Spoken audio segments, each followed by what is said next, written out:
Alpine. They've been in the news almost every day since the start of the summer break, rarely for good reasons after losing star driver Fernando Alonso to Aston Martin, possibly due to Otmar Szafnauer reportedly not getting on well with the Spaniard. So that left Alpine with one seat free. We all remember that crazy day where Alpine sent out a tweet stating they had signed Oscar Piastri for the 2023 season, and then Oscar sent his own tweet saying that they hadn't, and that he wouldn't be driving for them next year. So, who would he be driving for, everybody thought? Because I thought it was a pretty ballsy move as an unsigned driver to state that he wouldn't be driving for a solid midfield works team, and obviously people looked to McLaren. And indeed, it does look like the new Australian, Oscar Piastri, will be headed to McLaren in 2023 on the back, unfortunately, of Danny Ricciardo's poor performance over the last 2 years.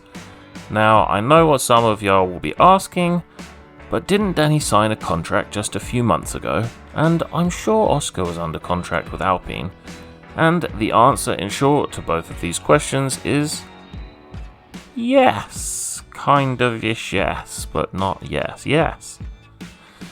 But to add a bit more depth to those crystal clear answers, we will start with Oscar. So Oscar, interestingly enough, was only signed to Alpine's junior driver program. Foiled Oscar? No, foiled Otmar. Because Otmar was the guy who came out and laid it on thick and said that, they'd agreed this, that and the other, and that they have met every single one of those things that they must meet for his contract to be recognised and standing. And then it turned out that actually they'd signed the wrong contract, and it was just with their junior driver program.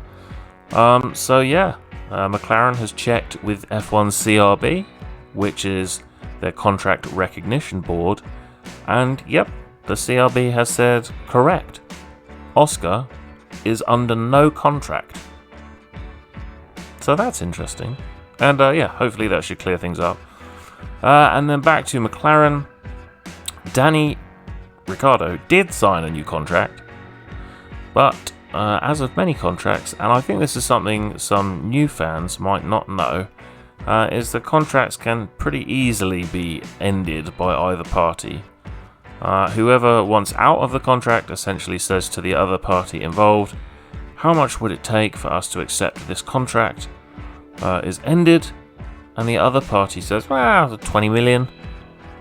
And then the original party says, I'll give you 10, and then back and forth, and they come to a number, and that's what they settle on, and end of contract.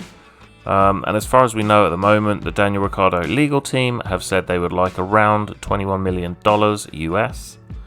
And that is all we have at the moment, so who knows what it'll end up on. So it was pretty unfortunate because it was only signed obviously a few months ago, maybe even a few weeks ago.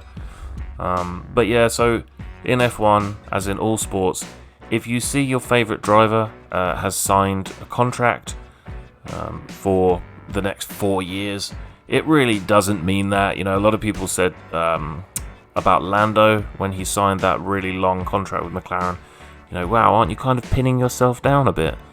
The truth is that the longer into the contract they are, the cheaper it will be for them to buy their way out anyway, and normally it's the team that they're moving to that would do it. So let's say that Lando got 2 or 3 years into a 4-year contract deal, and then Ferrari or Mercedes or Red Bull said, we would like Lando.